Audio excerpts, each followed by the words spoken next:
Rehearsing.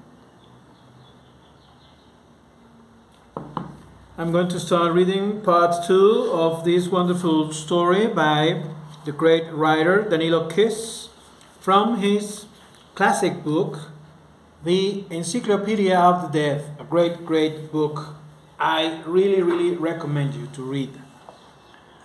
According to another version, Simon Magus did not direct his challenge at the seventh heaven, but at the earth, the greatest of all illusions. So Simon lay on his back, his hands behind his head, in the shade of a giant olive tree, staring up at the sky at the horror of the heavens. The prostitute sat at his side, with her legs spread wide like a pregnant cow. As a Christian polemist notes, though we cannot be certain whether he is reporting his own observations or citing an eyewitness, or simply making it all up. The olive tree and its meager shade remain the only hard facts amid the multifarious evidence in the curious story of Simon's miracles. And so, chance willed it that Peter and his men should come upon him there, doubtless provoked by Sophia's unworthy bearing. One of the disciples, his head turned away to shield him from temptation, asked Simon whether it was better to sow on earth and reap in heaven, or to cast one's seed to the wind, an scholastic question requiring an unambiguous answer.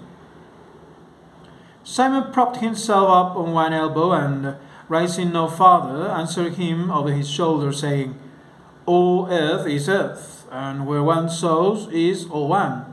True communion comes from the commingling of man and woman." "Any man and any woman?" Peter asked, nearly turning around in amazement. "Woman is the urn of bliss," said Simon, "and you, like all dim-wits, you stop up your ears to keep them free of blasphemy. You avert your gaze or flee when you have no answer."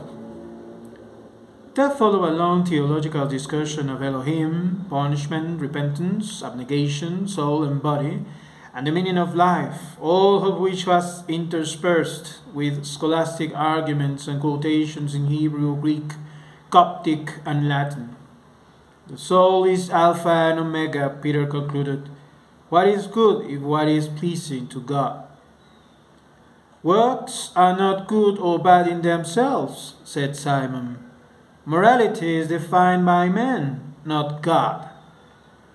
Acts of charity are a guarantee of life everlasting," said Peter. Miracles are proof for those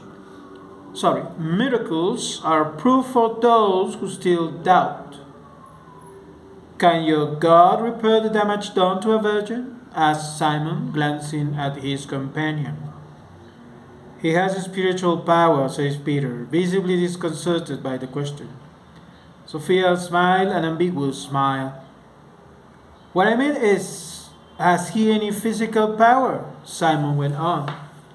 "He has," said Peter, without hesitation. "He has cured lepers. He has changed water into wine, etc., Simon interjected. "Yes," Peter continued. "He has made a calling of miracles, and I thought carpentry was his calling," said Simon. I thought carpentry was his calling," said Simon. "And charity," said Peter. Finally, incensed by Peter's obstinacy and constant references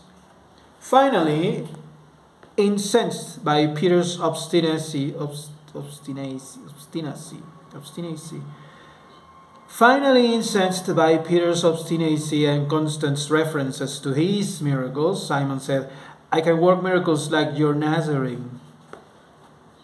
"That's easily said," Peter replied with a quiver in his voice. "He's picked up all kinds of tricks in the bazaars of Egypt. He's picked up all kinds of tricks in the bazaars of Egypt," "He's picked up all kinds of tricks in the bazaars of Egypt," said one of Peter's disciples. "We must beware of deceit." "Your Nazarene, what "What was his name again? He could have studied Egyptian magic too," said Simon. "His miracles occurred more than once," said Peter. "Bury me in the earth 6 cubits deep," said Simon after brief deliberation.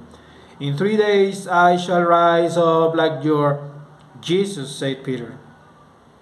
"You know very well what his name is." "That's right, him." One of the disciples ran off to the nearby village and returned with a group of laborers who had been building a well in the valley. They had spades, shovels, and axes slung over their shoulders. The whole village, everything that could move, came running after them. News that an Egyptian sorcerer had appeared and was going to work a miracle had spread rapidly. 6 cubits deep," Simon repeated.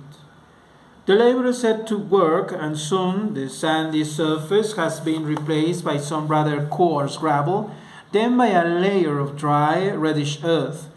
The shovels kept turning up clay with traces of roots in it. Earthworms sliced into by the sharp blades.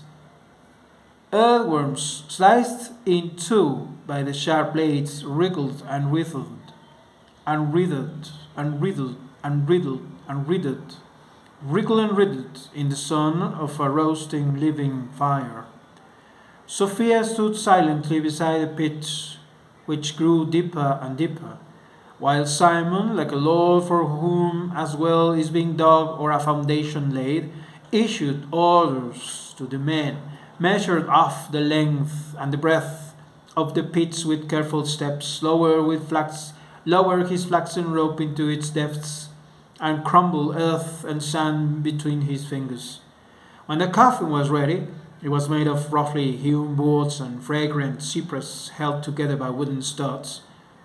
Sophia took off her scarf and placed it around Simon's neck.